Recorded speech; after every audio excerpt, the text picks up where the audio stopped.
My husband was diagnosed with CPTSD. Yep. He went to therapy. He fell in love with his therapist. She fell in love with him.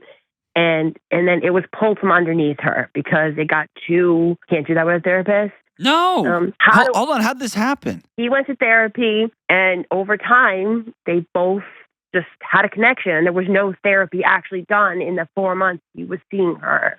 How did this relationship come to light? She wasn't fully licensed. She had a supervisor. So the supervisor caught it? Yeah, but he fell hard for her. I don't believe his story.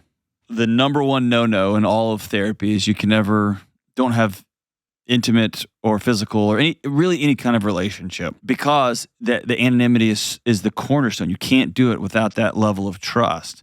It feels like that he may have had a great relationship or great interaction with her, or felt comfortable talking to her in a way that he does not feel comfortable talking to you.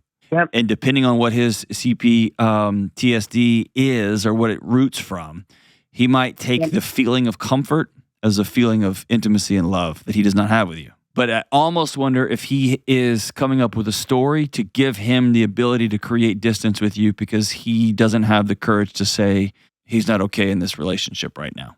But I would get in touch with the supervisor, and so you can hear the story, get the full picture of what's going on here. Part 2 is none of that really matters. Your husband's looked at you and said, I have feelings for somebody else, not you.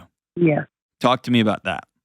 That's tough. We've been together 16 years, married 13. He says if it was outside of therapy, it wouldn't have happened because he went in looking for help. But I don't know how to deal with that. Well, make no mistake. It's a both and here. He's a grown man who makes choices.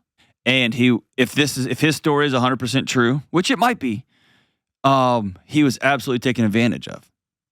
Yep. So both things are true.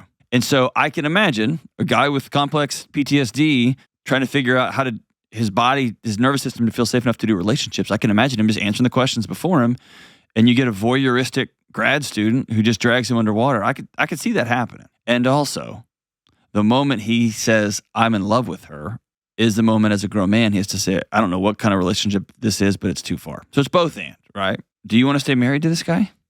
I do. Does he know that? Yes. Does he want to stay married to you? Not sure. You need to get an answer to that question. Let me say this. He may be all twisted up, but if you want to heal this marriage, you have to get in the mud with him and help him rebuild. Because y'all got to build something new. Yep. But you have to it takes both of you to do it.